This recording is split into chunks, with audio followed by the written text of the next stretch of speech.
चलते फिरते इंसानी कंकाल। नागपुर नाम का एक बड़ा ही कुख्यात गांव था। बहुत सारी ऐतिहासिक इमारतें और महलों के कारण उस गांव के चर्चे हर जगह होते थे। वहां हर दिन पर्यटकों का जमघड़ा रहता था। एक दिन शहर में समीर नाम का एक लड़का गांव की इन इमारतों और महलों के बारे में जानकारी जुटाने आया। समीर को गांव के रास्ते के बारे में ज़्यादा जानकारी नहीं थी, इसीलिए वो एक गाइड को रख लेता है। पूरे दिन घूमने के बाद आखिर में बारी आती है घुंघरू महल की, लेकिन सूरज ढलने में ज़्यादा समय नहीं रहता है और समीर गाइड को वहां जाने के लिए बोलता है। लेकिन गाइड वहां जाने से साफ मना कर देता है, क्योंकि कहा जाता है कि शाम ढलते ही उस महल में इंसानी कंकाल घूमते हैं। जिसको सुन समीर को बहुत तेज हंसी आ गई और वो अपनी हंसी रोक नहीं पाया। गाइड को डरा हुआ देखकर ये फैसला हुआ कि समीर अकेला ही अंदर जाएगा और गाइड उसके बाहर इंतज़ार करेगा। जिसके बाद समीर अपना कैमरा पकड़े महल के अंदर चला गया। महल के अंदर जाते ही समीर तस्वीरें खींचने लग जाता। तस्वीरें खींचते खींचते उसे पता ही नहीं चलता कि शाम हो चुकी है। वहीं दूसरी तरफ बाहर से गाइड समीर को आवाज़ लगाता है, अरे सर, कहाँ गए आप? जल्दी बाहर आ जाइए, शाम हो चुकी है। आसपास का भी सन्नाटा होने के कारण समीर को गाइड की आवाज़ सुनाई दे जाती है। आवाज़ सुनने के बाद ही समीर गाइड को वहां से जाने के लिए बोलता है, जिस पर गाइड उसे फिर से आवाज़ लगाता है, लेकिन सर, आपका ज़्यादा देर तक अंदर रहना ठीक नहीं है। आप अभी बाहर आइए, यही ठीक रहेगा। हम कल दोबारा यहाँ आ जाएंगे। जिस पर समीर उसे फिर से जाने के लिए बोल देता है, लेकिन गाइड समीर का ध्यान रखते हुए खुद वही बाहर ठहरने का फैसला कर लेता है। वहीं गाइड की बात नहीं मानता और तस्वीरें खींचने में व्यस्त हो जाता है। तभी समीर को कुछ महसूस होता है कि उसे ऐसा लगता है कि तस्वीरें खींचते वक्त कोई उसके आगे से गुजरा। जब वो कैमरा हटा कर देखता तो उसे सामने कुछ नज़र नहीं आता। अपना वहम समझकर समीर फिर तस्वीरें खींचने लगता है और जब वो अपना कैमरा महल की सीढ़ियों की तरफ घुमाता है तो उसे कैमरे में एक इंसानी कंकाल नज़र आता है, जिसे देख वो हैरान हो जाता है। जिसके बाद समीर तुरंत अपना कैमरा हटाता है और कहता है कि अभी तो मुझे इंसानी कंकाल दिख रहा था, सामने तो कोई है ही नहीं। शायद कुछ ज़्यादा ही गहराई से मैंने इस इंसानी कंकाल की बात सुन ली है, लगता है उसी का असर है। समीर आगे चलते गया। उसे उसकी आहट के साथ और कई आहटें भी सुनाई देती हैं, जैसे ही उसका पीछा कर रहा है। समीर जैसे ही पीछे मुड़कर देखता है तो उसे कुछ दिखाई नहीं देता है। वो फिर आगे चलने लगता है। समीर महल के ऊपर चला जाता है और वो जैसे ही अपना कैमरा फ़ोटो खींचने के लिए ऊपर करता है, उसे बहुत सारे इंसानी कंकाल एक साथ खड़े नज़र आते हैं। इसे देखकर समीर की हालत ख़राब हो जाती है। ये क्या है? ये मेरा वहम है? वहम नहीं हो सकता है। कहीं सच में यहाँ इंसानी कंकाल का वास तो नहीं है। समीर अपना कैमरा चारों तरफ घुमाते है तो उसे हर जगह हवा में लटके इंसानी कंकाल ही दिखाई देते हैं। समीर को कुछ समझ नहीं आता कि वो क्या करे। जिसके बाद वो घबराने का नाटक करने लगता है और बोलता है, चलो, मैंने बहुत तस्वीरें खींच ली हैं, अब मुझे नीचे चलना चाहिए। बिना घबराए समीर सीढ़ियों से नीचे आने लगा। जैसे ही वो नीचे आता है, उसने अपनी तरफ वो इंसानी कंकाल आते हुए नज़र आते हैं और इस बार कैमरे में से नहीं, ये सब समीर अपनी आँखों से देख रहा था। चलते फिरते इंसानी कंकालों को देख समीर के पसीने छूट जाते हैं। समीर को कुछ समझ नहीं आता और वो कुछ करने की हालत में नहीं होता है। तभी सारे कंकालों से इधर गिर्द चक्कर लगाते हैं। ये नज़ारा देख समीर की हालत और ख़राब हो जाती है और वो चक्कर खाकर वहीं बेहोश हो जाता है। जब उसकी आंखें खुलती हैं तो वो अपने आप को अपने होटल में पाता है। वो देखता है कि उसका गाइड और होटल का मालिक उसके पास खड़े होते हैं। तभी समीर बोलता है कि मैं यहाँ कैसे आया हूँ, मैं तो उस हवेली में था ना। जिस पर समीर का गाइड उसे बताता है कि वो उसे यहाँ लेकर आया है। समीर को बहुत तेज़ बुखार होता है, जिस वजह से उसके सर में बहुत दर्द हो रहा होता है और वो बोलने की हालत में नहीं था। गाइड की बात सुनकर समीर अपने साथ हुए हादसे को याद करने लगता है और बोलता है कि लेकिन मैंने तो उन इंसानी कंकालों से घिरा हुआ था जिनके बाद मैं शायद बेहोश हो गया था। मुझे उसके बाद का कुछ भी याद नहीं है। जिस पर गाइड उसे बताता है कि जब वो बेहोश हो गया था तो उसे यहाँ लाया गया है। ये सुन समीर पूछता है कि तुम अंदर आते तो फिर मुझे लेने तुम कैसे आए। जिस पर गाइड ने उसे बताया, काफ़ी देर जब आप बाहर नहीं आए तो मुझे फ़िक्र होने लगी और मैं कुछ गाँव वालों के साथ महल के अंदर आ गया। जब हम वहाँ अंदर पहुँचे तो आपको ज़मीन पर बेहोश पाया। उसके बाद हम यहाँ को उठा कर ले आए। जिस पर समीर ने इंसानी कंकाल के बारे में पूछा। हमें वहाँ आपके अलावा कुछ नहीं दिखाई दिया। शायद हमारे वहाँ पहुँचते ही वो वहाँ से चले गए, क्योंकि हमारे पास जलती हुई मसालें थीं। कहा जाता है कि मसाल की आग से उन्हें कंकालों को डर लगता है। हमें उन मसालों के साथ देखकर वो डर गए होंगे, वहाँ से चले गए होंगे।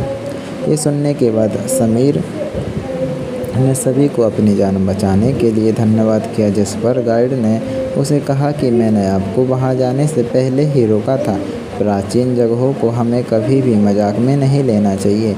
इनका अपना अलग ही इतिहास होता है। भगवान का शुक्र है कि आप बाल बच गए, वरना वहाँ से वापस आना बहुत ही मुश्किल था। ये सुनकर समीर ने सभी से अपनी गलती की माफ़ी मांगी। जिसके बाद उसने गाइड और गांव वालों को शुक्रिया अदा करके अगली ही सुबह वहां से निकल लिया। लेकिन समीर कभी भी अपने साथ हुए हादसे को नहीं भूल पाया।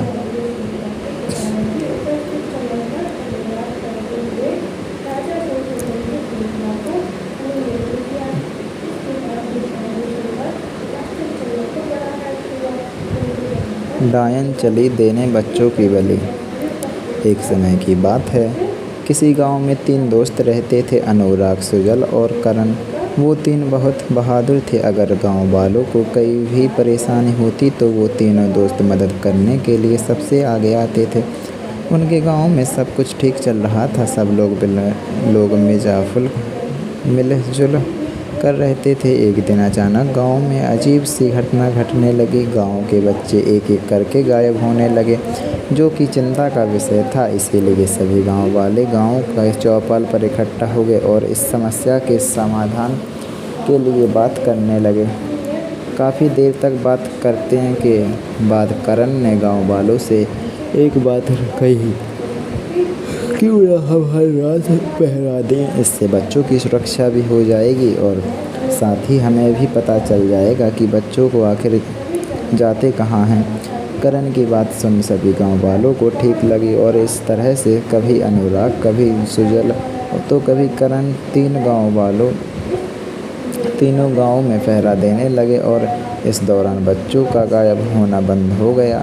एक दिन सरपंच ने सभी गांव वालों को बुलाया और कहा, जब से हमने अपने गाँव में पहरेदारी करना शुरू कर दिया है, तब से गाँव के बच्चे कहीं नहीं जा रहे हैं। लेकिन ऐसा कब तक चलेगा? कब तक हमारे गाँव में आदमी रखवाली करते रहेंगे?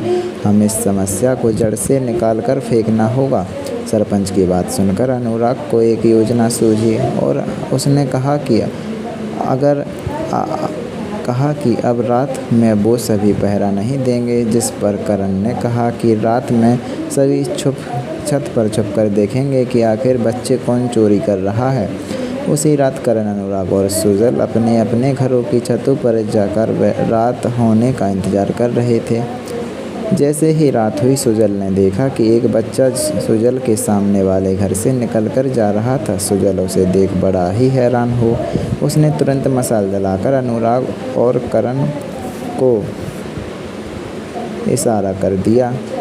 वो दोनों जल्दी ही से करण के घर की तरफ आ गए, लेकिन सुजल उसने थोड़ा दूर निकल गया था क्योंकि वो उस बच्चे का पीछा कर रहा था। सुजल ने बच्चे को ध्यान से देखा तो उसे कुछ ही अजीब सा लगा। उसने देखा कि बच्चों की आंखें बंद थीं और वो कुछ धीरे धीरे बोल रहा था, मैं आ रहा हूँ, मेरा इंतज़ार करना। सुजल बच्चे के पीछे पीछे चल रहा था और सुजल के पीछे अनुराग और करण। तभी बच्चा घने जंगल की तरफ जाने लगा। उस घने काले जंगल में लोग दिन में जाने से डरते थे और वो बच्चा आंखें बंद किए रात में जा रहा था। ये देखकर तीनों हैरान हो गए, लेकिन वहाँ अचानक जोरों से आंधी चलने लगी और पेड़ों के पत्ते जोरों से हिलने लगे और वो बच्चा वहाँ से गायब हो गया, जिसे देख सभी हैरान हुए और जंगल की ओर निकल गए। वो तीनों जंगल के अंदर जाने ही वाले थे, तभी वह सरपंच के साथ मेघा और सोनम ही हाथ में मसाले लेकर आ गई। इसके बाद वो सभी जंगल के अंदर चले गए। थोड़ा दूर जाने के बाद उन्हें देखा कि कई जानवर वहाँ मरे पड़े हुए हैं और उनको देखकर ऐसा लग रहा था कि जैसे किसी ने उन्हें नोच कर खाया हो। ये सब देखकर अनुराग कहने लगा, यह ज़रूर कोई ना कोई गड़बड़ हुआ जो हमें नहीं पता। वो बच्चा किसी बड़ी मुसीबत में ना फंस जाए, हमें जल्दी ही उसे ढूंढना होगा। अनुराग की बात सुनकर सभी बच्चों को ढूंढने लगे और वो अपनी जगह से बिल्कुल बीचों बीच पहुंच गया था और बहुत थक भी चुके थे। वो एक जगह रुक गए। तभी मेघा को किसी तंत्र मंत्र की आवाज़ सुनाई दी। मेघा ने ऐसे कहते हुए सभी चुपचाप आवाज़ सुनने लगे। तभी उन सभी को भी वहाँ पर मंत्र पढ़ने की आवाज़ सुनाई दे रही थी। अनुराग ने हाथ इशारा करते हुए कहा, आवाज़ की तरफ चलने को कहा। सभी आवाज़ की तरफ बढ़े तो जो उन्हें देखकर वो सब होश उड़ गए। वहाँ पर एक जगह आग जल रही थी। उसके चारों ओर बच्चे बैठे हुए थे जो गांव से गायब थे और वो बच्चे भी जिसके पीछा अनुराग, सुजल और करण पीछा कर रहे थे। वो सभी बच्चे आंख बंद करके बैठे थे और हर बच्चे के आगे एक पौधा लगा हुआ था। ऐसा लग रहा था कि जैसे उसको किसी ने अपने वश में कर लिया हो। वहाँ पर एक डायन जो दिखने में बहुत भयानक थी, बच्चों के चारों ओर चक्कर लगा रहे थे। उसके हाथ में एक खून भरा प्याला भी था और वो मंत्र पढ़कर बच्चों के ऊपर खून डाल रही थी। सभी उस डायन के पास जाकर खड़े हो गए और करण गुस्से से बोला, कौन हो तुम और इन बच्चों के क्या चाहती हो? डायन, पहले बताओ तुम कौन हो और यहाँ क्यों आए हो? तुमने मेरा साधना में विघ्न डालने की हिम्मत कैसे की? इन बच्चों की बलि चढ़ाकर काली शक्तियों पर और इस दुनिया पर राज करूँगी। ये सुनकर गाँव के सरपंच ने करण से धीरे से कहा, सरपंच करण, मुझे एक बात समझ नहीं आ रही है, ये हर बच्चे के आगे एक पौधा क्यों लगा रही है? करण ने, हाँ, इसके पीछे ज़रूर कोई राज है। सुजल, अनुराग, तुम दोनों इस डायन को बातों में उलझाओ। मैं मेघा और सोनम के साथ उन बच्चों को बचाने जाता हूँ।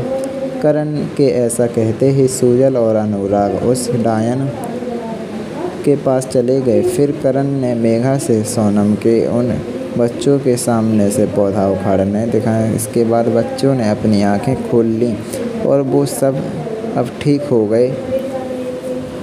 उनमें से एक बच्चा बोला, अंकल, इस डायन की जान इन खून के प्यालों में है। इस प्याले को आग में डालने से ये मर जाएगी। करण ने मेघा, सरपंच और सोनम से उन बच्चों को वहाँ से ले जाने के लिए कहा और अब करण, अनुराग और सुजल अकेले ही उस डायन से लड़ रहे थे। डायन तीनों में से किसी को भी खून से प्याले के पास नहीं जाने दे रही थी, लेकिन फिर भी अनुराग ने जल्दी से खून का प्याला उठा लिया और उस खून के प्याले को आग में डाल दिया। जैसे ही वो खून का प्याला आग में गया, डायन चिल्लाने लगी। अब डायन पूरी तरह से जलकर राख हो चुकी थी। तीन दोस्त गांव की तरफ लौट गए। गांव के सभी लोग अपने बच्चों को देखकर बहुत खुश हुए और उन्होंने अनुराग, करण और सुजल को धन्यवाद किया। अब वो तीन गांव के हीरो बन चुके थे।